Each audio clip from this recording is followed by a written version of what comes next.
My name is Claire. I live in Tacoma. How many jobs are there on the mission control? In mission control, there are a lot of different jobs. There are right now, there are probably about 30 people here in mission control. Their team is led by a flight director, and then that flight director is in charge of the entire team. And then each of these folks has a specific area that they work in, whether it's spacewalking or whether it's environmental control systems or communication systems, and that whole team works together here. And then in addition, there are back rooms, as we call them, where they have additional specialists that may have a particular part of that system that they are really expert at. And then those folks all work together to bring that into the full team and make sure that we make the right decisions for the astronauts on orbit. And then, of course, we're also connecting with mission control centers around the world, since we have 5 different space agencies working on the International Space Station, representing 15 different countries. And so these folks here in mission control have similar counterparts in Munich, in Moscow, in Scuba Japan, in Saint-Hubert, Canada, and also in other areas of the country that help support their work here. Areas like Marshall Space Flight Center in Huntsville, Alabama, where they help coordinate all the research on the space station. So a really big team. I couldn't give you an exact number, but here in Mission Control right now there's about 30 people. My name is Emma, and I live in Seattle. And my question is, do you always work at the same job and do the same thing in mission control? I'm going to bring Mark in on this a little bit. Most people work in a particular area and focus on that area at least for a portion of their time in mission control.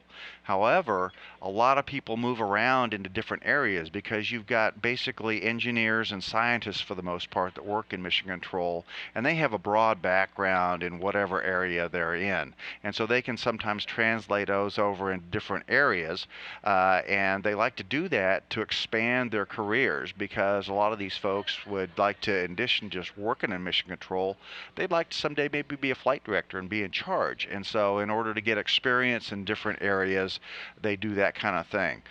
We also have people like Mark who work with the crews and help prepare them, and maybe you can talk about all the other support work.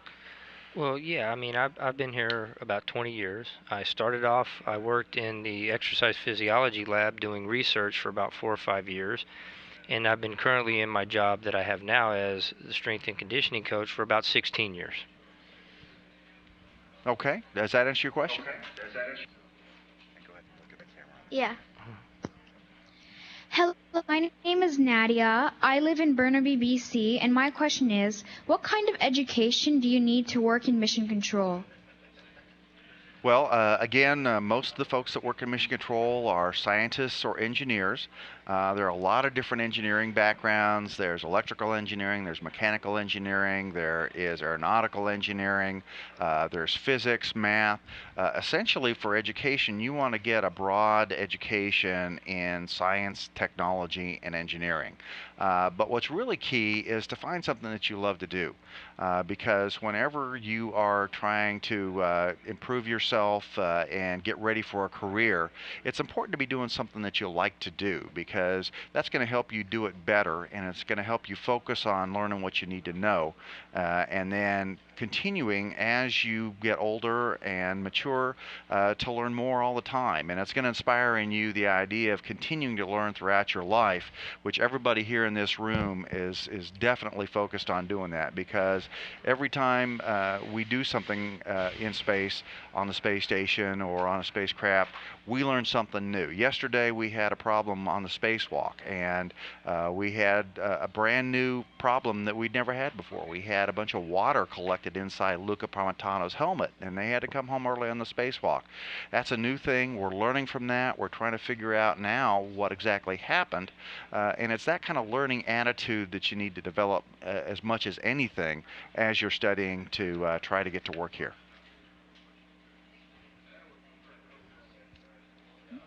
My name is Jamie, and I live in Seattle.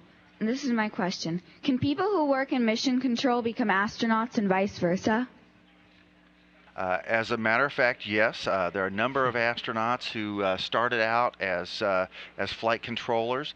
Mark, you've worked with some of them. Maybe you can remember somebody who did that. You know, off the top of my head, I can't remember actually somebody. Well, I know Just that off the top of my head, I know can't. that Shannon Walker, one of the Oh, yeah. Houston native, and Mark's a Houston native too. She started out as a flight controller and worked a variety of different jobs here before she became an astronaut. I'm trying to think of others off the top of my head, but there have been 5 or 6 different astronauts at least. You also have, in here in Mission Control, you have flight surgeons, and there's been a few flight surgeons that have also moved from being a flight surgeon into the astronaut office as Right. well. Mike Barrett was a flight surgeon, and he moved into being an astronaut, spent 6 months on the space station. Tom Marshburn, who just got back from a 6-month stay on the space station as a doctor and was also a flight surgeon. So yes, definitely a lot of people work in mission control and then become astronauts. And then once you're an astronaut, you work in mission control often because you serve as a spacecraft communicator, talking with the team on orbit and in a way becoming a translator. Since you're an astronaut, you understand how an astronaut thinks and the kind of questions that an astronaut might have and how best to present the information that needs to go to the astronaut. And so we utilize them a lot to help relay information back and forth to the crews. Thank you. Hi, my name is Eula. I live on Mercer Island. Can you eat or drink or nap inside the mission control? Yes, you can. Not so much napping, but people do have to eat and drink throughout their day. And a lot of times when you see the pictures of us here in Mission Control on NASA television, you'll see folks that have cookies up on the back deck of their consoles, or they'll be eating their lunch. And it's kind of a catch as catch can kind of a thing. Everybody needs to eat.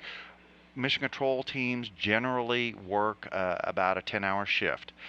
They've got 8 hours worth of work that they do in the middle of the shift where they're the main person, but then they've got an hour before and after when they are handing off from their off-coming and ongoing team members, because this is a 24/7 operation over here, and you have to be able to share what happened on the previous shift so that you're ready to begin your next shift. And then when you go off, you got to make sure that your relief has all the information they need to do their jobs. And so we all bring our lunches here, and we usually eat them on console.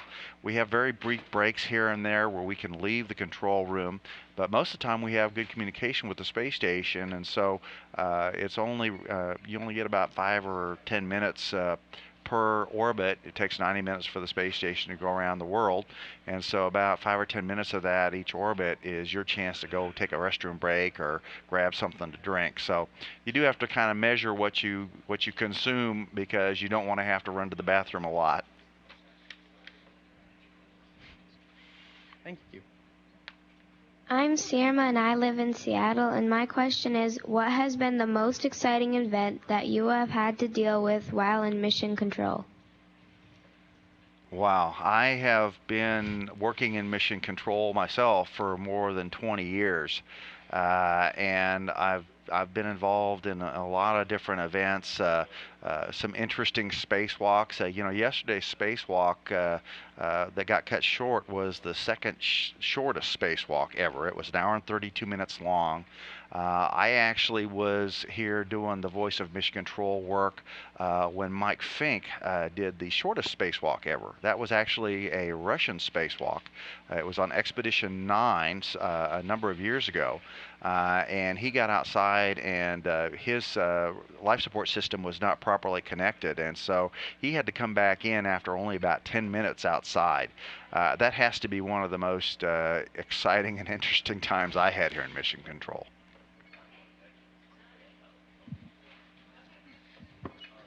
My name is Brian Lunder. I live in Covington, Washington. My question is there a common language that all the space agencies use? Like, do the Russian cosmonauts talk to the Russian mission control in Russian, or do they talk to the Russian mission control in English, and vice versa?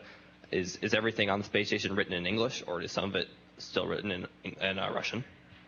The common language we use aboard the space station for everybody is English. For mission control, we always deal in English when we go back and forth in terms of conversations. Each control center, though, from around the world, in Japan and Russia and Europe and Canada, of course, speaks their own native language when they're talking to the crews through their communication systems. And so there's some of that. But when we all need to get together and work an issue, we generally work it in English. The majority of things that are printed on board the space station are printed in English or on the computer screens in English, but there's a lot of Cyrillic as well in Russian because it's a totally different alphabet. There are also things that go up in Japanese, which has another different alphabet, and there's things, for example, for Canadian astronauts that go up bilingual in both English and French. And we try to help each of the crew members from their countries have a little bit of their home flavor in whatever we do, and we allow their control centers to talk with them in whatever language is natural for them, as well as in English. Hello, my name is Nick Mallett. I'm from Olympia, Washington. And hypothetically speaking, if a team of 16 is sent to Mars, how large of a support crew would be needed to need to be provided back on Earth at Mission Control to support them? Boy, that'd be a pretty big team to go to Mars. 16. That's a lot of mass to get into orbit and to get to Mars. One thing you need to remember about going there is it's going to take about 6 months, and if you can stop and think about how much food, water, air, and electricity we need to generate to do a mission of that long, you're probably going to be looking at smaller crews, especially early on a trip to Mars. We're working all the time here to minimize the number of people that we have in mission control, because having an efficient team work together doesn't always mean you have more people.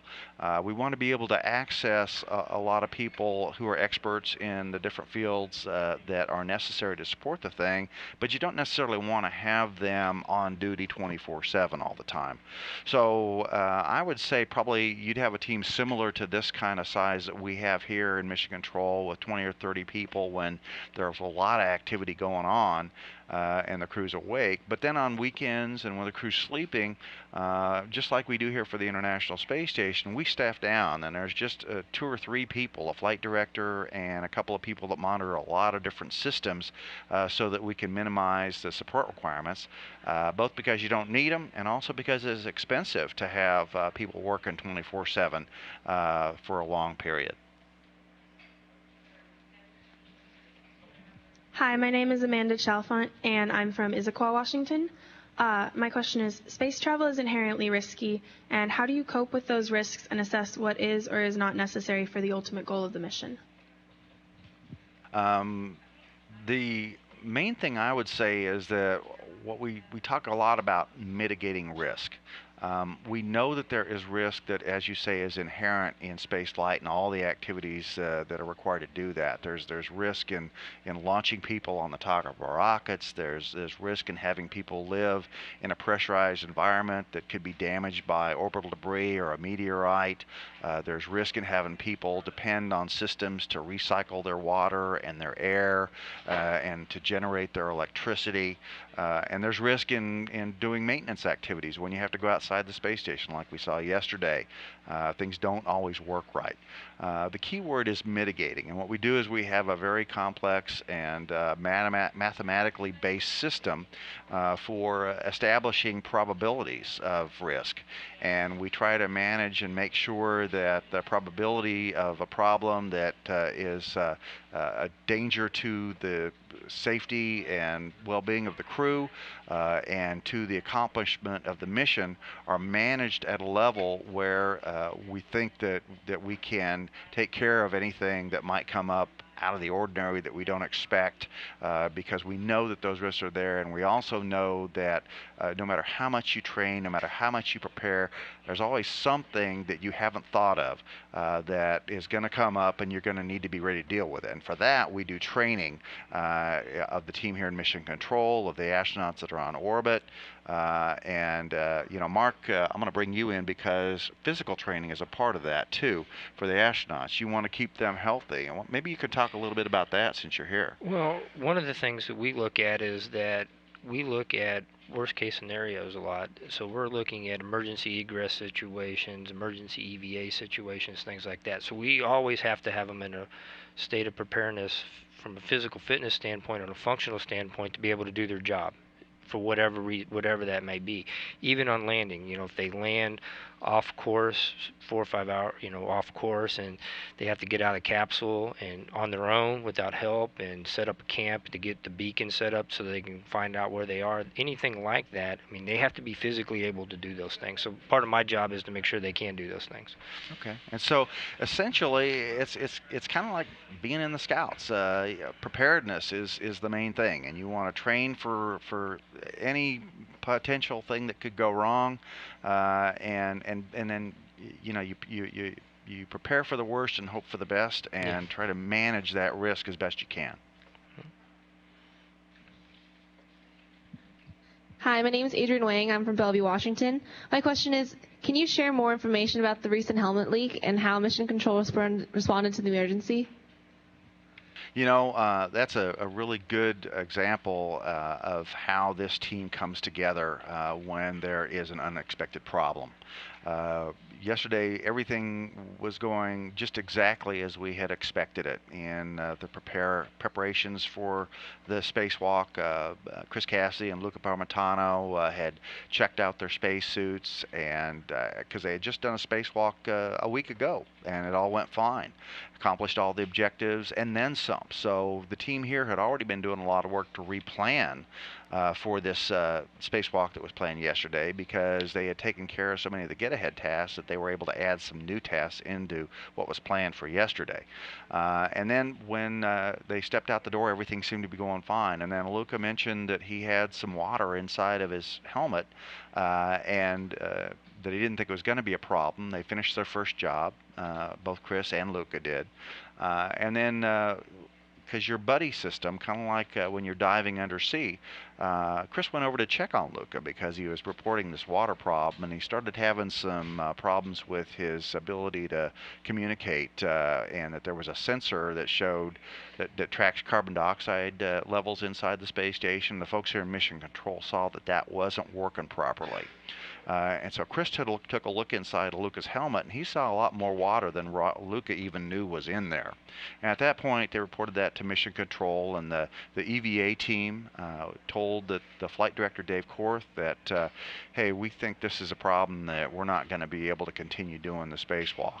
And so we recommend that you guys bring him in early. And Dave Korth said, yeah, you're right, let's go ahead and get him in before this gets to be a serious problem.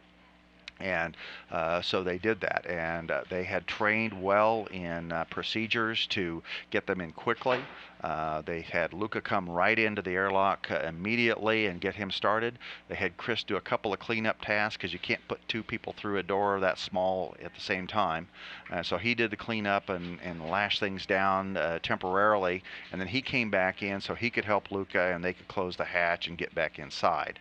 And then this team worked together through established procedures, a plan that had been discussed at length and practiced both by the crew and by the team here in Mission Control. And so they're all working from the same page in the same book, and we're able to get those guys back in. And here's some video of the team working together. You got Karen Nyberg and Fyodor Yurshikin also helping, Alexander Mazurkin and Pavel Litogradov all joined in to help get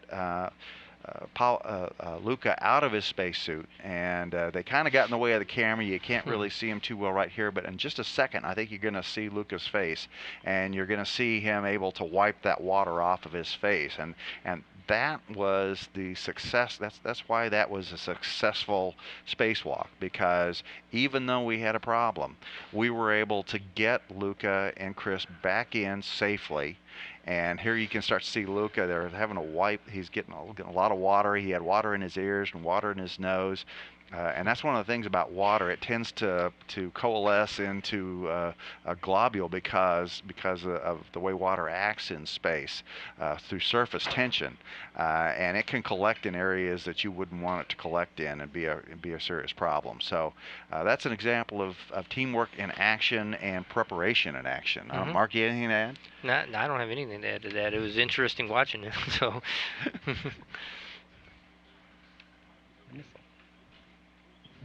Hi, my name is Clay. Excuse me. I live in Edmonds, and my question is, what do you think, by your opinion, was the scariest moment in mission control? You know, I got to be honest. We don't get scared in mission control much. There are scary things happen, but we train so much and we practice so much and we study so much all of the systems that we work with that fear doesn't enter into it a whole lot. You have those moments when you say, "Uh-oh." But then your training kicks in and you start working the problem, and you focus your efforts on figuring out what you need to do, the order you need to do it in, what other potential problems could be associated with what's going on, and how you keep the entire crew safe, and how you make sure that you try to accomplish the mission that you're doing. So I don't think there really is a whole lot of fear here in mission control. There's some trepidation, and there's some immediate being startled when you have a problem like that. But training kind of kicks in, and you don't worry so much about it. You work to get the job done. Mark, anything to add there? You work with these astronauts in training all the time. Yeah, but I'm not in mission control, so it's very different from me, from you guys. So I don't really see anything in my normal day that startles me. You know, a piece of hardware breaks, we just figure out how to fix the hardware and go back to doing what we need to do. So, you know, that's about it. Okay. I'm sorry, not a really exciting answer about fear, because we kind of train it out of ourselves. Hello, my name is Josh. I'm from Gig Harbor, Washington, and my question is, we have recently learned that one of the dangers of the Mars mission would be boredom for the astronauts. And so what do astronauts on the International Space Station do to keep themselves busy and entertained when they have like some sort of free time? Well, if they do have free time. The favorite thing when they have free time is to look out the window at the Earth below. There's no doubt about that. We have a special module called the cupola, which is basically a 360-degree bay window. And there are 7 different windows, a big round one in the middle, and then 6 trapezoidal windows around it. And it gives you a 360-degree view of the Earth. And any astronaut I've ever talked to says whenever they get spare time, the number one thing they want to go do is go out and look at the Earth. Now, you got to remember that half the time they're going around the planet, it's dark. And so if you're over the Pacific Ocean, there may not be a lot to look at. And so they do have other things they like to do. They can watch movies on orbit. They can read books. They have multiple different ways of communicating with their friends and family on the ground. They have an IP Internet Protocol telephone that they can call down and talk to their friends and family. They have email that they can share messages with. They have a crew support internet local area network that they can actually access the network here, the internet here on Earth, somewhat directly, and go off and they can post tweets and Facebook things and do that. It's a little slower than your regular network is, but because of the limitations of the downlink capability on the space station, but it does allow them to have a lot of interaction with folks on the ground. And they enjoy each other's company. They enjoy learning about different cultures because there are so many different cultures involved in the space station, the different crew members and their backgrounds.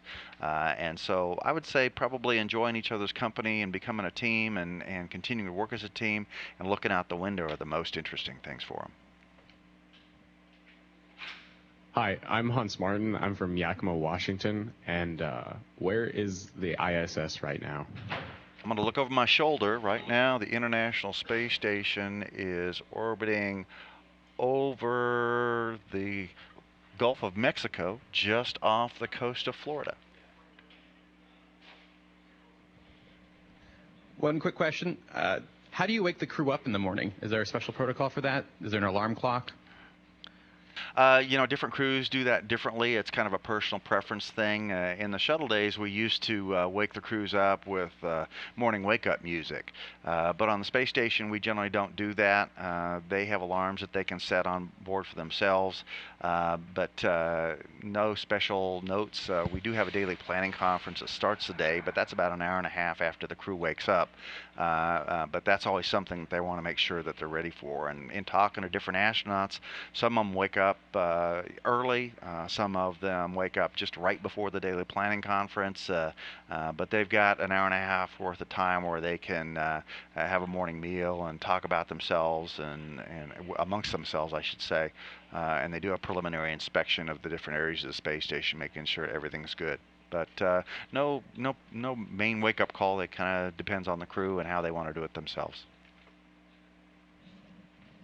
All right, so I understand that's all the time we have for today. I want to thank Mark Guilliams for being here with us today. And I want to thank you all for your great questions. I understand you've got a great exhibit there with the full fuselage trainer from the space shuttle. And Destination Station, I believe, is at your museum. I hope you take an opportunity to go see it. Thanks again. Thank you.